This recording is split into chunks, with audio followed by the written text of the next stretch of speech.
Line of communication রক্ষার দায়িত্ব তোমাদের। যে কোনো বিষয়ে চূড়ান্ত সিদ্ধান্ত নিতে নিজের বিবেকের দ্বারস্থ হবে। তোমরা ভুলে যাবে না, তোমাদেরকে গড়ে তুলতে দেশে খেটে খাওয়া মানুষের অনেক অবদান রয়েছে। এই অবস্থা জারির সম্ভাবনাটাকে উড়িয়ে দেওয়ার কোনো সুযোগ নেই। আপনারা জানেন যে দীর্ঘদিন ধরে এই জরুরি অবস্থাটা জারির একটা চেষ্টা চলে আসছে। গতকালকের একটা খবর আপনারা অনেকেই নিশ্চয়ই জানেন, বিশেষ করে আজকাল যারা একটা জরুরি সভা হয়েছে। High profile meeting was held at the command center of the Bangladesh army headquarters, chaired by the chief of army. জরুরি অবস্থা জারি হয়ে থাকে। এইবার অন্তত বাংলাদেশ সেনাবাহিনী একটা দেশপ্রেমিক সেনাবাহিনীর রূপ ধারণ করবে বাংলাদেশ সঙ্গে। সেই কারণে সেনাবাহিনী চাইবে যত দ্রুত নির্বাচন হোক, ততই তারা দ্রুত ব্যারাকে ফিরে যেতে পারবে। দেশের জরুরি অবস্থার ইঙ্গিত দিলেন কি সেনাপ্রধান জেনারেল ওয়াকারুজ্জামান। আজকে এই বিষয়টা নিয়ে কিছু গুরুত্বপূর্ণ কথা বলেছেন এবং তিনি নবীন সেনাবাহিনী যারা কর্মরত অবস্থায় আছে তাদেরকে সতর্ক থাকতে বলেন এবং তাদেরকে প্রস্তুত থাকতে বললেন। হঠাৎ করে আজকে অনেকদিন পর সেনাপ্রধান জেনারেল ওয়াকারুজ্জামান তিনি কিন্তু বক্তব্য দিয়েছেন। প্রিয় দর্শক শ্রোতা, তার কথাগুলো আমরা আপনাদের সাথে শেয়ার করব।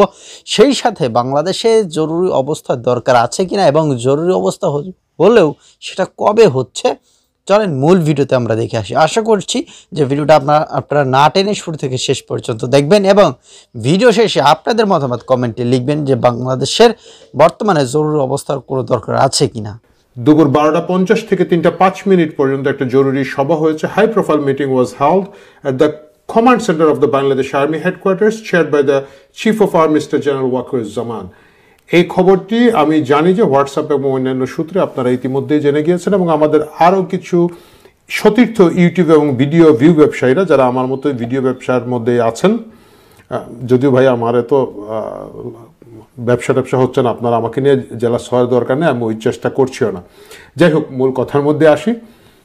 তারা ইতিমধ্যে আপনাদেরকে বিনিয়ে জানিয়ে দিয়েছেন যে দেশের অবস্থা খুব ভয়াবহ অবস্থা এবং আর্মি জেনারেলরা বসে মোটামুটি সিদ্ধান্ত নিয়েছেন। এই সিদ্ধান্তের দ্বিতীয় ধাপ হিসাবে আজকে 24 তারিখ একটা দরবার অনুষ্ঠিত হতে পারে এবং সেই দরবারে সিদ্ধান্ত হতে পারে যে জরুরি অবস্থা জারি হবে কিনা না। যদিও জরুরি অবস্থা জারির কোনো সাংবিধানিক অধিকার বাংলাদেশ সেনাবাহিনীর নেই, সেটা সম্পূর্ণই হচ্ছে প্রেসিডেন্ট শাহাবুদ্দিন চুপ্পুর এখতিয়ার এবং তিনি সেটা জারি করতে পারেন এবং সেটা যদি জারি হয়ে থাকে তাহলে সেটা স্বাভাবিকভাবেই সকল আইনশৃঙ্খলা বাহিনী ইনক্লুডিং বাংলাদেশ আর্ম ফোর্স এদেরকে নিয়েই এটাকে বাস্তবায়ন করা লাগবে।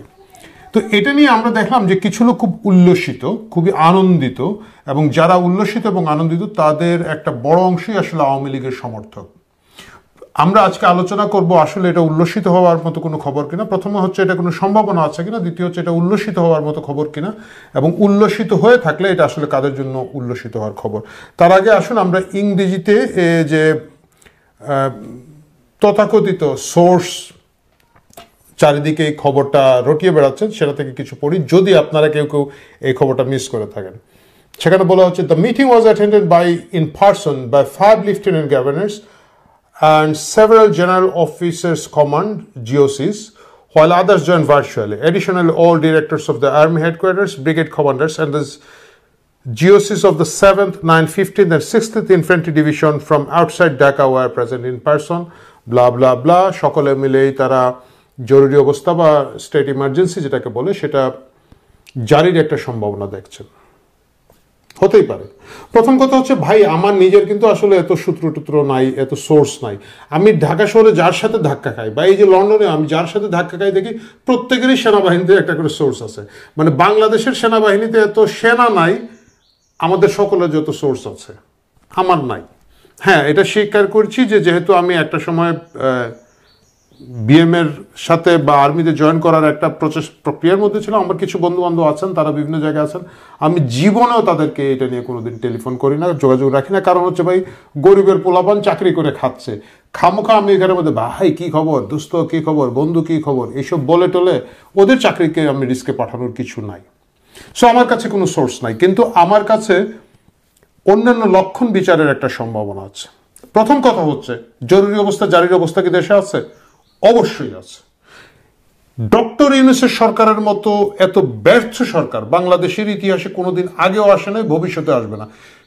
750 খ্রিস্টাব্দ থেকে 850 খ্রিস্টাব্দ, ওই 100 বছর বাংলাদেশে একটা মাতৃসেনায় ছিল, কেউ কাউকে মানত না, কোনো স্টেট ছিল না, কোনো গভর্নমেন্ট ছিল না। যে যার মতো যার যার গ্রাম বলেন, অঞ্চল বলেন, এলাকায় ছিল, মাস্তানি করে যার যার মতো একটা সরকার তৈরি করেছিল। ওই 100 বছর যেটাকে মাৎস্যন্যায় বলা হয়, সেই যুগের সাথে শুধুমাত্র ডক্টর ইউনূসের এই অরাজক গভর্নমেন্টের একটা তুলনা করে। ওটিটি প্ল্যাটফর্ম আপনারা চাইলে ইউটিউবে, ফেসবুকে, ইনস্টাগ্রামে, টিকটকে দেখে নিতে পারেন। ডেসক্রিপশন বক্সে লিঙ্ক দেওয়া থাকবে, সেখান থেকেও আপনারা দেখে নিতে পারেন প্রজাপতির কার্যক্রম। চলে যাচ্ছি মূল ভিডিওতে। বলছিলাম অনেকদিন পর সেনা প্রধানের কোনো বক্তব্য পাওয়া গেল, সেনাপ্রধানকে প্রকাশ্যে দেখা গেল। আজকে চট্টগ্রামে নেভাল একাডেমিতে নৌবাহিনীর যে কমিশনপ্রাপ্ত ক্যাডেটদের রাষ্ট্রপতি কুচকাওয়াজ, সেই অনুষ্ঠানে তিনি বক্তব্য দিলেন। রাষ্ট্রপতি কুচকাওয়াজ হলেও সেখানে রাষ্ট্রপতির উপস্থিতি আমরা দেখিনি। সেই অনুষ্ঠানে 7-8 মিনিটের একটি বক্তব্য দিলেন সেনাপ্রধান। সেই বক্তব্যে তিনি দেশের রাজনৈতিক পরিস্থিতি এবং সার্বিক কোনো অবস্থা নিয়ে সরাসরি কোনো কথা বলেননি। ক্যাডেটদের উদ্দেশ্যে নানা রকমের উপদেশমূলক বক্তব্য দিয়েছেন এবং উল্লেখযোগ্য ব্যাপার এখানে একটাই, সেটা হচ্ছে যে তিনি বক্তব্য শুরু করেছেন মহান স্বাধীনতা যুদ্ধের শহীদ এবং দেশে বিদেশে বাংলাদেশের সার্বভৌমত্ব রক্ষার জন্য যারা প্রাণ দিয়েছেন তাদের স্মৃতির উদ্দেশ্যে স্মৃতি স্মরণ করে তাদের স্মৃতির প্রতি শ্রদ্ধা জানিয়ে তিনি বক্তব্য দিয়েছেন। এর আগেও সেনাপ্রধানের একাধিক বক্তব্য আমরা দেখেছি। তার বক্তব্য নিয়ে অনেকে বিতর্ক করার চেষ্টা করেছেন যে তিনি ৭১-এর মুক্তিযুদ্ধের কথা বলছেন, মুক্তিযুদ্ধের শহীদদের স্মৃতির উদ্দেশ্যে শ্রদ্ধা জানাচ্ছেন, কিন্তু ২৪-এর জুলাই আন্দোলনের শহীদদের শ্রদ্ধা জানাচ্ছেন, এরকম অনেক বিতর্ক উঠেছে। কিন্তু সেনাপ্রধান তার জায়গায় এখনও বলিষ্ঠ ভূমিকাতেই আছেন এমনটাই মনে হলো। তিনি মহান মুক্তিযুদ্ধের শহীদদের শ্রদ্ধা জানালেন এবং 3 বাহিনীর বিভিন্নভাবে দেশে বিদেশে যারা শহীদ হয়েছেন, দেশের সার্বভৌমত্ব রক্ষার জন্য যারা শহীদ হয়েছেন তাদের প্রতি শ্রদ্ধা জানালেন। তার বক্তব্যে মূলত নৌ ক্যাডেটদের নানা পরামর্শমূলক বক্তব্য উঠে আসলো। নৌবাহিনীকে আধুনিকীকরণ করার জন্য অনেক ব্যবস্থা নেওয়া হচ্ছে, সেই বক্তব্য উঠে আসলো।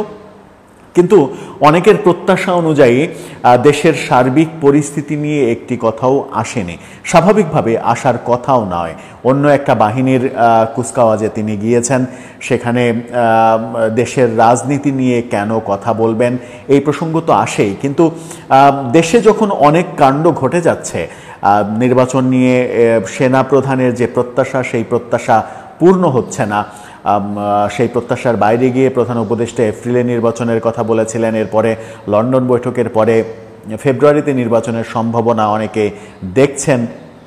নির্বাচনকালীন সময়ে সেনাপ্রধান সরকারের দেয়া দায়িত্ব পালন করবে, এরকম আমরা গত সপ্তাহে সেনাবাহিনীর প্রেস ব্রিফিংয়ে শুনতে পেয়েছিলাম। প্রেস ব্রিফিং থেকে বলা হয়েছিল যে সরকার নির্বাচনে সেনাবাহিনীকে যেভাবে যে ভূমিকা পালন করতে বলে সেই ভূমিকায় পালন করবে। সেই প্রেস ব্রিফিংয়ে একটা স্পষ্ট বার্তা অবশ্য দেয়া হয়েছিল, সেটা হচ্ছে যে মব ভায়োলেন্সের উপরে মব অনেকটা দেশে কমেছে, এমনটা বলা হয়েছিল সেনাবাহিনীর তরফ থেকে, এবং মবের বিরুদ্ধে সেনাবাহিনী সোচ্চার, যে কোনো মূল্যে বাংলাদেশে মব হতে দেয়া হবে না, এমন দৃঢ় অঙ্গীকার ব্যক্ত করা হয়েছিল। যদিও আমরা মব কমেছে দেখলেও সারা দেশে মব যে বন্ধ হয়েছে সেটা বলা যাবে না। এখনও বিভিন্নভাবে বিভিন্ন জায়গায় মব চলছে। বিশেষ করে যে কাউকে আওয়ামী লীগের ট্যাগ দিয়ে, আওয়ামী লীগের দোসর ট্যাগ দিয়ে মারা ধরা, তারা পিটানো, জোর করে পুলিশে দেয়া, এই কর্মকাণ্ডগুলো এখনও যখন চলছে, বড় ধরনের মব যেগুলো, সেগুলো হয়তো বন্ধ হয়েছে। এটা একটা বড় বিষয় যে বড় ব্যানারে বড় আয়োজনে যে মবগুলো হচ্ছিল সেই মবগুলো এখন আর হচ্ছে না।